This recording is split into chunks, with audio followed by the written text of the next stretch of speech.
नमस्कार। आज हम एक बहुत ही अहम सवाल पर बात कर रहे हैं। जी। क्या चार्जशीट मतलब जो आरोप पत्र होता है हम्म। उसके फाइल होने से पहले जमानत मिल सकती है? हाँ, ये सवाल बहुत उठता है। क्योंकि आमतौर पर लोग सोचते हैं भाई चार्जशीट आएगी उसके बाद ही जमानत की बात होगी। बिल्कुल, यही सबसे बड़ी गलतफहमी है, जैसा हमारे स्रोत भी बताते हैं। अच्छा, तो मतलब ये जरूरी नहीं है? नहीं, बिल्कुल नहीं। कानून में चार्जशीट से पहले जमानत का रास्ता खुला है जी। और कई बार ये सफल भी होता है। हम्म। आप सोचिए, चार्जशीट आने में 60 दिन लग सकते हैं, 90 दिन भी। कुछ गंभीर मामलों में जैसे एनडीपीएस वाले केस, उनमें तो 180 दिन तक का समय होता है। हाँ, वो तो है। तो क्या किसी को इतने लंबे समय तक सिर्फ इंतजार में जेल में रखना चाहिए? सही कहा। और ये सिर्फ समय की बात नहीं है ना, ये तो व्यक्ति की आज़ादी, उसके मौलिक अधिकार का भी सवाल है। बिल्कुल। हमारा संविधान आर्टिकल 21 जीवन और व्यक्तिगत स्वतंत्रता का अधिकार देता है। किसी को बेवजह ज्यादा दिन बंद रखना उसकी आजादी छीनने जैसा है। तो फिर अगर चार्जशीट आई नहीं है, तो जमानत मांगे तो मांगे किस बिना पर? क्या आधार होते हैं इसके? देखिए, सबसे पहला और शायद सबसे मजबूत आधार है डिफॉल्ट जमानत। डिफॉल्ट जमानत। हाँ, इसे स्टैट्यूटरी बेल भी कहते हैं। ये सीआरपीसी की धारा 167 2 में है। अब जो नया कानून बीएनएसएस आया है उसमें ये धारा 187 है, पर अभी सीआरपीसी ही चल रहा है। अच्छा, तो ये 167(2) क्या कहता है? ये कहता है कि अगर पुलिस या जो भी जांच एजेंसी है वो तय समय में मतलब अपराध के हिसाब से 60 या 90 दिन में या एनडीपीएस जैसे मामलों में 180 दिन में चार्जशीट फाइल नहीं कर पाती, हाँ। तो आरोपी को जमानत पाने का एक अपरिहार्य अधिकार मिल जाता है। अपरिहार्य, इनडिफीजिबल राइट, मतलब जिसे टाला नहीं जा सकता। बिल्कुल, ये कोई मेहरबानी नहीं, ये कानूनी हक है। सुप्रीम कोर्ट ने भी कई मामलों में जैसे अचपाल, असलम देसाई, संजय दत्त केस, इन सब में इसे पक्का किया है। वाह, ये तो बहुत महत्वपूर्ण बात है कि अगर जांच एजेंसी देर करे तो जमानत आपका अधिकार बन जाता है। हाँ जी। लेकिन मान लीजिए ये 60 या 90 दिन अभी पूरे नहीं हुए, चार्जशीट फिर भी नहीं आई, क्या तब भी कोई उम्मीद है? मतलब डिफॉल्ट जमानत के अलावा भी कुछ है? हाँ हाँ, बिल्कुल है। डिफॉल्ट जमानत तो एक खास स्थिति हो गई, लेकिन उसके अलावा भी कई कारण हो सकते हैं जिन पर अदालत चार्जशीट से पहले भी गौर कर सकती है। जैसे कि? कई चीजें हैं।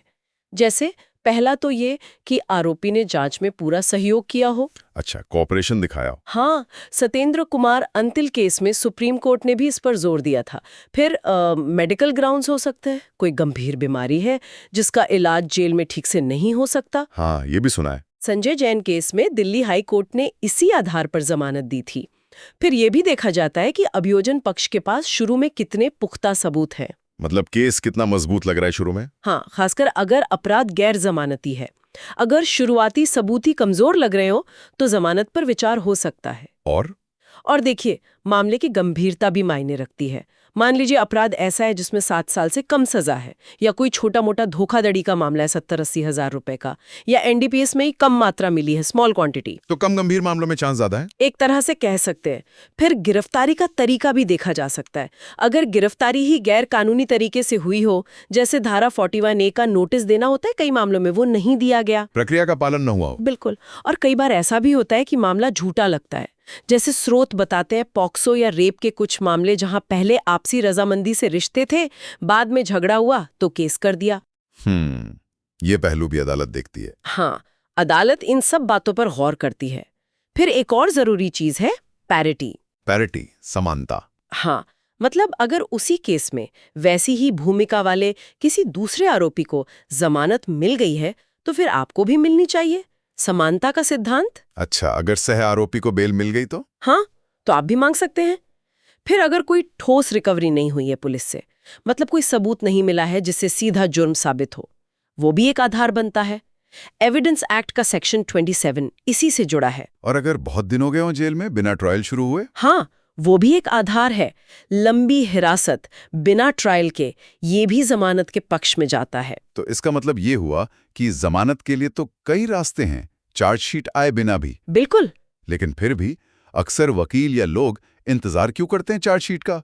उसकी भी तो कोई अहमियत होगी। अहमियत तो है, बिल्कुल है।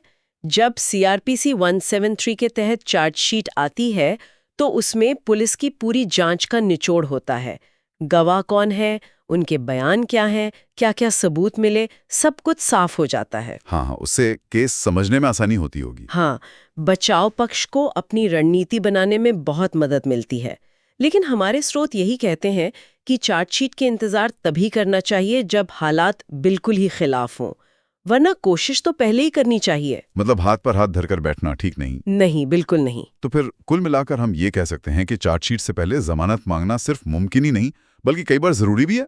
हाँ, ये व्यक्ति के अधिकारों की रक्षा के लिए जरूरी है। उसे बेवजह जेल में सड़ने से बचाता है। और यहाँ सबसे जरूरी चीज क्या है? शायद एक अच्छा जानकार वकील। बिल्कुल, एक ऐसा वकील जो केस को समझे, सही समय पर सही दलीलों के साथ अदालत में जमानत की अर्जी लगाए। सिर्फ इस सोच में बैठे रहना कि चार्जशीट के बाद देखेंगे, ये नुकसानदेह हो सकता है। सही कहा, अधूरी जानकारी खतरनाक हो सकती है। बिल्कुल। और देखिए, इस पूरी बात से एक और सवाल उठता है सोचने के लिए। क्या? कि पुलिस या जांच एजेंसी शुरू में जो जांच करती है, जो सबूत इकट्ठा करती है, उसकी क्वालिटी, उसकी गुणवत्ता कितनी मायने रखती है? क्या एक कमजोर या ढीली ढाली शुरुआती जांच चार्जशीट आने से पहले ही जमानत मिलने के चांस को बढ़ा देती है? इस पर भी सोचना चाहिए। दिलचस्प सवाल है कि जांच की क्वालिटी का जमानत पर क्या असर पड़ता है, वो भी चार्जशीट से पहले। चलिए इस पर आगे कभी और बात करेंगे। जरूर।